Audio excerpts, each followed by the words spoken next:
ರಾಜಣ್ಣನವರ ಮಧುಬಲೆ ಪ್ರಕರಣ, honey trap ಪ್ರಕರಣದಲ್ಲಿ ತಾವು ದೂರು ಕೊಟ್ಟಾಗಿದೆ. ಸಿಐಡಿ ರಚನೆ ಮಾಡಿ ಆಗಿದೆ. ಸಿಐಡಿ ಅಧಿಕಾರಿಗಳು ಸಾಕ್ಷಿಗಳನ್ನ ಕಲೆ ಹಾಕ್ತಾ ಇದ್ದಾರೆ. ಇವತ್ತು ರಾಜಣ್ಣ ಅವರನ್ನ ವಿಚಾರಣೆಗೆ ಕರೆಯುವಂತಹ ಸಾಧ್ಯತೆಗಳಿದಾವೆ. ಇವತ್ತು ವಿಚಾರಣೆಗೆ ಹಾಜರಾಗುವಂತಹ ಸಾಧ್ಯತೆ ಇದೆ. ರಾಜಣ್ಣ ಸಿಐಡಿ ಅಧಿಕಾರಿಗಳ ಮುಂದೆ.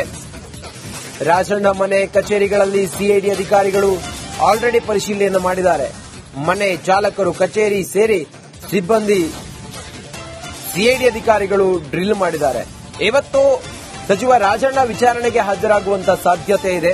ಹನಿ ಟ್ರ್ಯಾಪ್ ಬಗ್ಗೆ ಮಾಹಿತಿ ನೀಡುವಂತೆ ಸಿಐಡಿ ಅಧಿಕಾರಿಗಳು ಸೂಚಿಸಿದ ಹಿನ್ನೆಲೆಯಲ್ಲಿ ರಾಜಣ್ಣ ಇವತ್ತು ಸಿಐಡಿ ಅಧಿಕಾರಿಗಳ ಮುಂದೆ ವಿಚಾರಣೆಗೆ ಹಾಜರಾಗುವಂತಹ ಸಾಧ್ಯತೆ ಇದೆ. ಸಹಕಾರ ಮಂತ್ರಿ ನನ್ನ ಮೇಲೆ ಹನಿ ಟ್ರ್ಯಾಪ್ ಆಗಿದೆ ಅನ್ನೋ ಗಂಭೀರ ಆರೋಪವನ್ನ ಮಾಡಿದ ಮೇಲೆ ಅದನ್ನ ಸೂಕ್ತವಾಗಿ ಈಗ ತನಿಖೆ ಮಾಡೋದಕ್ಕೆ ಸಿಐಡಿ ಅಧಿಕಾರಿಗಳು ಮುಂದಾಗಿದ್ದಾರೆ. ರಾಜಣ್ಣಗೆ ಸಂಬಂಧಪಟ್ಟಂತ ಮನೆ, ಕಚೇರಿ ಎಲ್ಲವನ್ನು ಕೂಡ ಸಿಐಡಿ ಅಧಿಕಾರಿಗಳು ಪರಿಶೀಲನೆ ಮಾಡಿದ್ದಾರೆ. ಇವತ್ತು ರಾಜಣ್ಣ ಅವರಿಂದ ಸ್ಟೇಟ್ಮೆಂಟ್ ಅನ್ನ ಪಡ್ಕೊಳ್ಳೋದಕ್ಕೆ ಸಿಐಡಿ ಅಧಿಕಾರಿಗಳ ಮುಂದೆ ರಾಜಣ್ಣ ಹಾಜರಾಗುವಂತ ಸಾಧ್ಯತೆ ಇದೆ. ರಾಜಣ್ಣ ಅಂತೂ ಈ ಪ್ರಕರಣದಲ್ಲಿ ಒಂದು ತಾರ್ಕಿಕ ಅಂತ್ಯವನ್ನ ಕಾಣಿಸಬೇಕು ಅನ್ನೋ ಕಾರಣಕ್ಕೋಸ್ಕರ ಗೃಹ ಸಚಿವರನ್ನೇ ಭೇಟಿಯಾಗಿ ದೂರನ್ನ ಕೊಟ್ಟರು.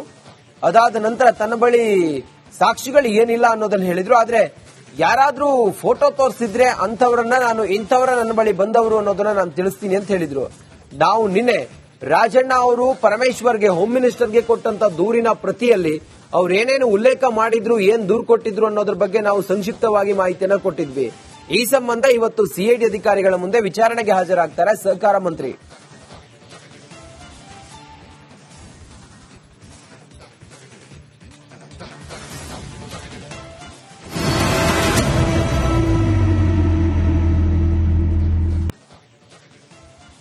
ರಾಜಣ್ಣ ಹನಿ ಟ್ರ್ಯಾಪ್ ಪ್ರಕರಣ ಅದು ರಾಜ್ಯ ರಾಜಕಾರಣದಲ್ಲಿ ಸಂಚಲನಕ್ಕೆ ಕಾರಣ ಆಗಿತ್ತು. ಮತ್ತೆ ರಾಷ್ಟ್ರ ರಾಜಕಾರಣದಲ್ಲೂ ಕೂಡ ದೊಡ್ಡ ಮಟ್ಟದಲ್ಲಿ ಚರ್ಚೆ ಆದಂತ ಪ್ರಕರಣ. ಯಾಕಂತ ಹೇಳಿದ್ರೆ ಸದನದ ಒಳಗಡೆ ಮಂತ್ರಿಯೊಬ್ಬರು ಈ ವಿಚಾರವನ್ನ ಪ್ರಸ್ತಾಪ ಮಾಡಿದಾಗ ನೋಡಿ ನಾನಾ ತಿರುವುಗಳನ್ನ ಪಡ್ಕೊಂಡಿತ್ತು. ಮುಖ್ಯಮಂತ್ರಿಗಳು ಸೈಲೆಂಟ್ ಆಗಿದ್ರಿಂದಾಗಿ ರಾಜಣ್ಣ ಅವರು ಎಲ್ಲೋ ಒಂದ್ ಕಡೆಯಲ್ಲಿ ಈ ಪ್ರಕರಣದಲ್ಲಿ ಮೊದಲು ರೋಷಾವೇಶವನ್ನ ತೋರಿಸಿದವರು, ಅನಂತರ ಸೈಲೆಂಟ್ ಆದ್ರು. ಅದರ ಹೊರತಾಗಿಯೂ ಕೂಡ ಕಂಪ್ಲೇಂಟ್ ದಾಖಲಾಗಿ ಸಿಐಡಿ ತನಿಖೆಯಾಗಿ ಇವತ್ತು ವಿಚಾರಣೆಗೆ ಹಾಜರಾಗುವಂತ ಸಾಧ್ಯತೆಗಳಿದಾವೆ. ಹಾಗಾದ್ರೆ ಈ ಹನಿ ಟ್ರ್ಯಾಪ್ ಪ್ರಕರಣದಲ್ಲಿ ಇಲ್ಲಿವರೆಗೂ ಕೂಡ ಏನೇನಾಗಿದೆ, ಈಗ ಇದು ಮುಂದೆ ಯಾವ ತಿರುವನ್ನ ಪಡೆದುಕೊಳ್ಳೋ ಸಾಧ್ಯತೆ ಇದೆ, ಈ ಕುರಿತಾಗಿ ಒಂದು ಡಿಟೇಲ್ ವರದಿ ಇದೆ, ನೋಡೋಣ ಬನ್ನಿ. ಸಿಡಿ ಮಾಡ್ತಕ್ಕಂಥದ್ದು, ಪೆಂಡ್ರೈವ್ ಮಾಡ್ತಕ್ಕಂಥದ್ದು 48 ಜನಗಳಿದ್ದಾರೆ. ಇದರಲ್ಲಿ ಯಾರೆಲ್ಲ ಪ್ರೊಡ್ಯೂಸರ್ಸ್ ಇದ್ದಾರೆ, ಡೈರೆಕ್ಟರ್ಸ್ ಯಾರಿದ್ದಾರೆ. ಕೆಎನ್ ರಾಜಣ್ಣ ರಾಜಕೀಯ ಅಂತ್ಯಕ್ಕೆ ಸಂಚು. ರಾಜಣ್ಣ ಮನವಿ ಪತ್ರದಲ್ಲಿ ಸ್ಫೋಟಕ ಅಂಶ ಬಯಲು. ಸಹಕಾರಿ ಸಚಿವ ಕೆಎನ್ ರಾಜಣ್ಣ ಪುತ್ರ ಹಾಗೂ ಎಂಎಲ್ಸಿ ರಾಜೇಂದ್ರ ಹತ್ಯೆ ಸುಪಾರಿ ಪ್ರಕರಣಕ್ಕೆ ಕಂಡು ಕೇಳರಿಯದ ಟ್ವಿಸ್ಟ್ ಸಿಗುತ್ತಿದೆ. ಮೊದಲು ಹನಿ ಟ್ರ್ಯಾಪ್ ಗದ್ದಲ ಎದ್ದು ಕೊನೆಗೆ ಸುಪಾರಿ ಹಂತಕ್ಕೆ ಬಂದು ನಿಂತಿದೆ. ಸದ್ಯ ರಿಪಬ್ಲಿಕ್ ಕನ್ನಡಕ್ಕೆ ಸಚಿವ ರಾಜಣ್ಣ ಬರೆದ ಮನವಿ ಪತ್ರ ಸಿಕ್ಕಿದ್ದು, ಈ ಪತ್ರದಲ್ಲಿ ರಾಜಣ್ಣ ರಾಜಕೀಯ ಅಂತ್ಯಕ್ಕೆ ಸಂಚು ನಡೆದಿದ್ದ ಅನುಮಾನಕ್ಕೆ ಮತ್ತಷ್ಟು ಬಲ ಸಿಕ್ಕಿದೆ. ಕೆಎನ್ ರಾಜಣ್ಣನ ರಾಜಕೀಯವಾಗಿ ಮುಗಿಸಲು ಸಂಚು. ಪರಂಗೆ ಕೊಟ್ಟ ಮನವಿಯಲ್ಲಿ ಏನಿದೆ ಗೊತ್ತಾ? ಕೆಎನ್ ರಾಜಣ್ಣ ಸಹಕಾರ ಸಚಿವ. ಸಾರ್ವಜನಿಕ ಜೀವನದಲ್ಲಿ ಯಾರೇ ಆಗಲಿ ಮತದಾರರ ವಿಶ್ವಾಸ ಗಳಿಸಲು ಬಹಳ ಶ್ರಮವಿರುತ್ತದೆ. ಅದು ಬಹಳ ದಶಕಗಳ ಪ್ರಯತ್ನ. ಆದರೆ ಈ ರೀತಿ ಪ್ರಯತ್ನಗಳಿಂದ ಅವರ ಹೆಸರಿಗೆ ಮಸಿ ಬಳಿಯುವ ಪ್ರಯತ್ನ ಮತ್ತು ರಾಜಕೀಯ ನಾಯಕರುಗಳು ರಾಜಕೀಯ ಜೀವನ ಹಾಳು ಮಾಡುವ ಘೋರ ಅಪರಾಧ ಅಂತವರಿಗೆ ಶಿಕ್ಷೆ ಆಗಬೇಕು. ಮೇಲ್ಕಂಡ ವಿವರಗಳನ್ನು ಗಮನಿಸಿದಾಗ ಈ ಪ್ರಕರಣದ ಹಿಂದೆ ವ್ಯಕ್ತಿಗತ ದ್ವೇಷ, ಅಸೂಯೆ ಮತ್ತು ಕಳಂಕರಹಿತ ನನ್ನ ಸಾರ್ವಜನಿಕ ಜೀವನಕ್ಕೆ ಧಕ್ಕೆ ತರುವ ಉದ್ದೇಶವಿರುವುದು ಕಂಡುಬಂದಿದೆ. ನನ್ನ 50 ವರ್ಷಗಳ ಸಾರ್ವಜನಿಕ ರಾಜಕೀಯ ಜೀವನದಲ್ಲಿ ಯಾವುದೇ ಕಪ್ಪು ಚುಕ್ಕೆ ಇಲ್ಲದೆ ಕಳಂಕರಹಿತ ಜೀವನ ನಡೆಸ್ತಾ ಇರುತ್ತೇನೆ.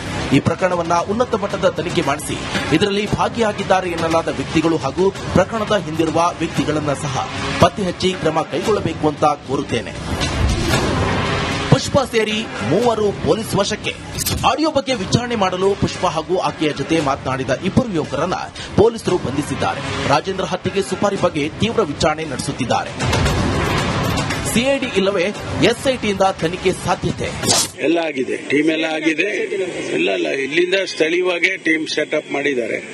ಅದು ಆದ್ಮೇಲೆ ಅವರು ಏನು ವರದಿ ಕೊಡ್ತಾರೆ, ಅದಾದ್ಮೇಲೆ ಅಗತ್ಯ ಬಿದ್ದರೆ ಮುಂದೆ ಸಿಐಡಿನೋ ಎಸ್ಐಟಿನೋ ತೀರ್ಮಾನ ಮಾಡ್ತಾರೆ. ಗೃಹ ಸಚಿವರು ಪೊಲೀಸ್ ಇಲಾಖೆ ಈ ಬಗ್ಗೆ ಎಲ್ಲ ಕ್ರಮಗಳನ್ನ ಕೈಗೊಳ್ತಾರೆ. ಏನು ಆರೋಪಿಗಳಿದಾರ, ಏನು ಷಡ್ಯಂತ್ರಗಳಿದಾರ ಅದೆಲ್ಲವನ್ನ ಬಯಲಿಗೆಳ್ತಾರೆ ಮತ್ತು ಕಾನೂನು ಪ್ರಕಾರ ಶಿಕ್ಷೆ ಕೊಡ್ತಾರೆ. ಸದ್ಯ ಸಚಿವ ಕೆಎನ್ ರಾಜಣ್ಣ ಕುಟುಂಬ ಹಣಿಯಲು ಹನಿ ಟ್ರ್ಯಾಪ್ ಮತ್ತು ಸುಪಾರಿ ಸಂಚು ನಡೆದಿದ್ಯಾ? ಆ ಸಂಚು ಮಾಡಿದ ಸೂತ್ರಧಾರಿ ಯಾರು? ರಾಜಣ್ಣ ಕುಟುಂಬವನ್ನ ಹಣಿಸುವುದಕ್ಕೆ ಅವರಿಗೂ ಏನು ಸಂಬಂಧ ಎಂಬುದನ್ನು ತನಿಖೆಯಿಂದಲೇ ತಿಳಿಯಬೇಕಿದೆ. Bureau report, Republic Kannada. ರಾಜಣ್ಣನವರ ಮಧುಬಲೆ ಪ್ರಕರಣ, ಹನಿ ಟ್ರ್ಯಾಪ್ ಪ್ರಕರಣದಲ್ಲಿ ತಾವು ದೂರು ಕೊಟ್ಟಾಗಿದೆ. ಸಿಐಡಿ ರಚನೆ ಮಾಡಿ ಆಗಿದೆ. ಸಿಐಡಿ ಅಧಿಕಾರಿಗಳು ಸಾಕ್ಷಿಗಳನ್ನ ಕಲೆ ಹಾಕ್ತಾ ಇದ್ದಾರೆ. ಇವತ್ತು ರಾಜಣ್ಣ ಅವರನ್ನ ವಿಚಾರಣೆಗೆ ಕರೆಯುವಂತಹ ಸಾಧ್ಯತೆಗಳಿದಾವೆ. ಇವತ್ತು ವಿಚಾರಣೆಗೆ ಹಾಜರಾಗುವಂತಹ ಸಾಧ್ಯತೆ ಇದೆ. ರಾಜಣ್ಣ ಸಿಐಡಿ ಅಧಿಕಾರಿಗಳ ಮುಂದೆ. ರಾಜಣ್ಣ ಮನೆ ಕಚೇರಿಗಳಲ್ಲಿ ಸಿಐಡಿ ಅಧಿಕಾರಿಗಳು ಆಲ್ರೆಡಿ ಪರಿಶೀಲನೆ ಮಾಡಿದ್ದಾರೆ. ಮನೆ ಚಾಲಕರು, ಕಚೇರಿ ಸೇರಿ ಸಿಬ್ಬಂದಿ ಸಿಐಡಿ ಅಧಿಕಾರಿಗಳು ಡ್ರಿಲ್ ಮಾಡಿದ್ದಾರೆ. ಇವತ್ತು ಸಚಿವ ರಾಜಣ್ಣ ವಿಚಾರಣೆಗೆ ಹಾಜರಾಗುವಂತಹ ಸಾಧ್ಯತೆ ಇದೆ. ಹನಿ ಟ್ರ್ಯಾಪ್ ಬಗ್ಗೆ ಮಾಹಿತಿ ನೀಡುವಂತೆ ಸಿಐಡಿ ಅಧಿಕಾರಿಗಳು ಸೂಚಿಸಿದ ಹಿನ್ನೆಲೆಯಲ್ಲಿ ರಾಜಣ್ಣ ಇವತ್ತು ಸಿಐಡಿ ಅಧಿಕಾರಿಗಳ ಮುಂದೆ ವಿಚಾರಣೆಗೆ ಹಾಜರಾಗುವಂತಹ ಸಾಧ್ಯತೆ ಇದೆ. ಸಹಕಾರ ಮಂತ್ರಿ ನನ್ನ ಮೇಲೆ ಹನಿ ಟ್ರ್ಯಾಪ್ ಆಗಿದೆ ಅನ್ನೋ ಗಂಭೀರ ಆರೋಪವನ್ನ ಮಾಡಿದ ಮೇಲೆ ಅದನ್ನ ಸೂಕ್ತವಾಗಿ ಈಗ ತನಿಖೆ ಮಾಡೋದಕ್ಕೆ ಸಿಐಡಿ ಅಧಿಕಾರಿಗಳು ಮುಂದಾಗಿದ್ದಾರೆ. ರಾಜಣ್ಣಗೆ ಸಂಬಂಧಪಟ್ಟಂತ ಮನೆ, ಕಚೇರಿ ಎಲ್ಲವನ್ನು ಕೂಡ ಸಿಐಡಿ ಅಧಿಕಾರಿಗಳು ಪರಿಶೀಲನೆ ಮಾಡಿದ್ದಾರೆ. ಇವತ್ತು ರಾಜಣ್ಣ ಅವರಿಂದ ಸ್ಟೇಟ್ಮೆಂಟ್ ಅನ್ನ ಪಡ್ಕೊಳ್ಳೋದಕ್ಕೆ ಸಿಐಡಿ ಅಧಿಕಾರಿಗಳ ಮುಂದೆ ರಾಜಣ್ಣ ಹಾಜರಾಗುವಂತ ಸಾಧ್ಯತೆ ಇದೆ. ರಾಜಣ್ಣ ಅಂತೂ ಈ ಪ್ರಕರಣದಲ್ಲಿ ಒಂದು ತಾರ್ಕಿಕ ಅಂತ್ಯವನ್ನ ಕಾಣಿಸಬೇಕು ಅನ್ನೋ ಕಾರಣಕ್ಕೋಸ್ಕರ ಗೃಹ ಸಚಿವರನ್ನೇ ಭೇಟಿಯಾಗಿ ದೂರನ್ನ ಕೊಟ್ಟರು.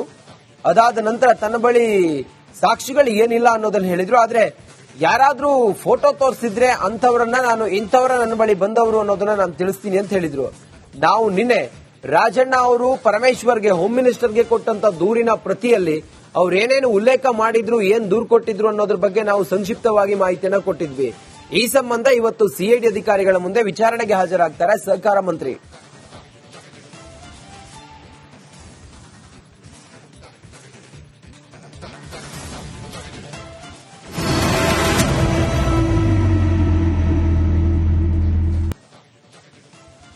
ರಾಜಣ್ಣ ಹನಿ ಟ್ರ್ಯಾಪ್ ಪ್ರಕರಣ ಅದು ರಾಜ್ಯ ರಾಜಕಾರಣದಲ್ಲಿ ಸಂಚಲನಕ್ಕೆ ಕಾರಣ ಆಗಿತ್ತು. ಮತ್ತೆ ರಾಷ್ಟ್ರ ರಾಜಕಾರಣದಲ್ಲೂ ಕೂಡ ದೊಡ್ಡ ಮಟ್ಟದಲ್ಲಿ ಚರ್ಚೆ ಆದಂತ ಪ್ರಕರಣ. ಯಾಕಂತ ಹೇಳಿದ್ರೆ ಸದನದ ಒಳಗಡೆ ಮಂತ್ರಿಯೊಬ್ಬರು ಈ ವಿಚಾರವನ್ನ ಪ್ರಸ್ತಾಪ ಮಾಡಿದಾಗ ನೋಡಿ ನಾನಾ ತಿರುವುಗಳನ್ನ ಪಡ್ಕೊಂಡಿತ್ತು.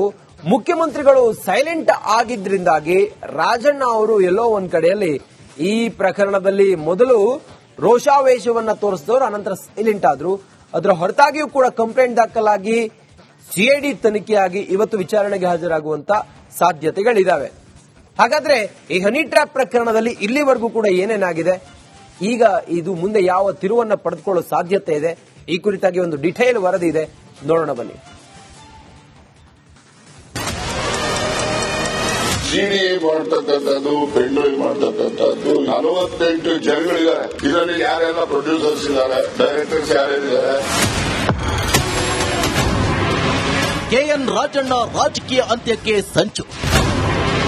ರಾಜಣ್ಣ ಮನವಿ ಪತ್ರದಲ್ಲಿ ಸ್ಫೋಟಕ ಅಂಶ ಬಯಲು.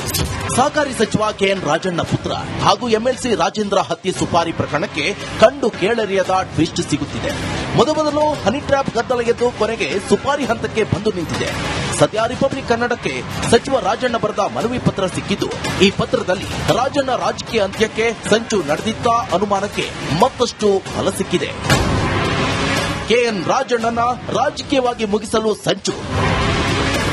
ಪರಂಗೆ ಕೊಟ್ಟ ಮನವಿಯಲ್ಲಿ ಏನಿದೆ ಗೊತ್ತಾ? ಕೆಎನ್ ರಾಜಣ್ಣ ಸಹಕಾರ ಸಚಿವ. ಸಾರ್ವಜನಿಕ ಜೀವನದಲ್ಲಿ ಯಾರೇ ಆಗಲಿ ಮತದಾರರ ವಿಶ್ವಾಸ ಗಳಿಸಲು ಬಹಳ ಶ್ರಮವಿರುತ್ತದೆ. ಅದು ಬಹಳ ದಶಕಗಳ ಪ್ರಯತ್ನ. ಆದರೆ ಈ ರೀತಿಯ ಪ್ರಯತ್ನಗಳಿಂದ ಅವರ ಹೆಸರಿಗೆ ಮಸಿ ಬಳಿಯುವ ಪ್ರಯತ್ನ ಮತ್ತು ರಾಜಕೀಯ ನಾಯಕರುಗಳು ರಾಜಕೀಯ ಜೀವನ ಹಾಳು ಮಾಡುವ ಘೋರ ಅಪರಾಧ ಅಂತವರಿಗೆ ಶಿಕ್ಷೆ ಆಗಬೇಕು. ಮೇಲ್ಕಂಡ ವಿವರಗಳನ್ನು ಗಮನಿಸಿದಾಗ ಈ ಪ್ರಕರಣದ ಹಿಂದೆ ವ್ಯಕ್ತಿಗತ ದ್ವೇಷ, ಅಸೂಯೆ ಮತ್ತು ಕಳಂಕರಹಿತ ನನ್ನ ಸಾರ್ವಜನಿಕ ಜೀವನಕ್ಕೆ ಧಕ್ಕೆ ತರುವ ಉದ್ದೇಶವಿರುವುದು ಕಂಡುಬಂದಿದೆ. ನನ್ನ 50 ವರ್ಷಗಳ ಸಾರ್ವಜನಿಕ ರಾಜಕೀಯ ಜೀವನದಲ್ಲಿ ಯಾವುದೇ ಕಪ್ಪು ಚುಕ್ಕೆ ಇಲ್ಲದೆ ಕಳಂಕರಹಿತ ಜೀವನ ನಡೆಸ್ತಾ ಇರುತ್ತೇನೆ. ಈ ಪ್ರಕರಣವನ್ನ ಉನ್ನತ ಮಟ್ಟದ ತನಿಖೆ ಮಾಡಿಸಿ ಇದರಲ್ಲಿ ಭಾಗಿಯಾದ ಭಾಗಿಯಾಗಿದ್ದಾರೆ ಎನ್ನಲಾದ ವ್ಯಕ್ತಿಗಳು ಹಾಗೂ ಪ್ರಕರಣದ ಹಿಂದಿರುವ ವ್ಯಕ್ತಿಗಳನ್ನ ಸಹ ಪತ್ತೆ ಹಚ್ಚಿ ಕ್ರಮ ಕೈಗೊಳ್ಳಬೇಕು ಅಂತ ಕೋರುತ್ತೇನೆ. ಪುಷ್ಪ ಸೇರಿ 3 ಪೊಲೀಸ್ ವಶಕ್ಕೆ. ಆಡಿಯೋ ಬಗ್ಗೆ ವಿಚಾರಣೆ ಮಾಡಲು ಪುಷ್ಪ ಹಾಗೂ ಆಕೆಯ ಜೊತೆ ಮಾತನಾಡಿದ 2 ಯುವಕರನ್ನ ಪೊಲೀಸರು ಬಂಧಿಸಿದ್ದಾರೆ. ರಾಜೇಂದ್ರ ಹತ್ಯೆಗೆ ಸುಪಾರಿ ಬಗ್ಗೆ ತೀವ್ರ ವಿಚಾರಣೆ ನಡೆಸುತ್ತಿದ್ದಾರೆ. ಸಿಐಡಿ ಇಲ್ಲವೇ ಎಸ್ಐಟಿಯಿಂದ ತನಿಖೆ ಸಾಧ್ಯತೆ. ಎಲ್ಲ ಆಗಿದೆ, ಟೀಮ್ ಎಲ್ಲ ಆಗಿದೆ. ಇಲ್ಲ ಇಲ್ಲಿಂದ ಸ್ಥಳೀಯವಾಗಿ ಟೀಮ್ ಸೆಟಪ್ ಮಾಡಿದ್ದಾರೆ. ಅದು ಆದ್ಮೇಲೆ ಅವರು ಏನು ವರದಿ ಕೊಡ್ತಾರೆ, ಅದಾದ್ಮೇಲೆ ಅಗತ್ಯ ಬಿದ್ದರೆ ಮುಂದೆ ಸಿಐಡಿನೋ ಎಸ್ಐಟಿನೋ ತೀರ್ಮಾನ ಮಾಡ್ತಾರೆ. ಗೃಹ ಸಚಿವರು, ಪೊಲೀಸ್ ಇಲಾಖೆ ಈ ಬಗ್ಗೆ ಎಲ್ಲ ಕ್ರಮಗಳನ್ನ ಕೈಗೊಳ್ತಾರೆ. ಏನು ಆರೋಪಿಗಳಿದಾರ, ಏನು ಷಡ್ಯಂತ್ರಗಳಿದಾರ, ಅದೆಲ್ಲವನ್ನ ಬಯಲಿಗೆಳ್ತಾರೆ ಮತ್ತು ಕಾನೂನು ಪ್ರಕಾರ ಶಿಕ್ಷೆ ಕೊಡ್ತಾರೆ. ಸದ್ಯ ಸಚಿವ ಕೆಎನ್ ರಾಜಣ್ಣ ಕುಟುಂಬ ಹಣಿಯಲು ಹನಿ ಟ್ರ್ಯಾಪ್ ಮತ್ತು ಸುಪಾರಿ ಸಂಚು ನಡೆದಿದ್ಯಾ? ಆ ಸಂಚು ಮಾಡಿದ ಸೂತ್ರಧಾರಿ ಯಾರು? ರಾಜಣ್ಣ ಕುಟುಂಬವನ್ನ ಹಣಿಸುವುದಕ್ಕೆ ಅವರಿಗೂ ಏನು ಸಂಬಂಧ ಎಂಬುದನ್ನು ತನಿಖೆಯಿಂದಲೇ ತಿಳಿಯಬೇಕಿದೆ. Bureau report, Republic Kannada.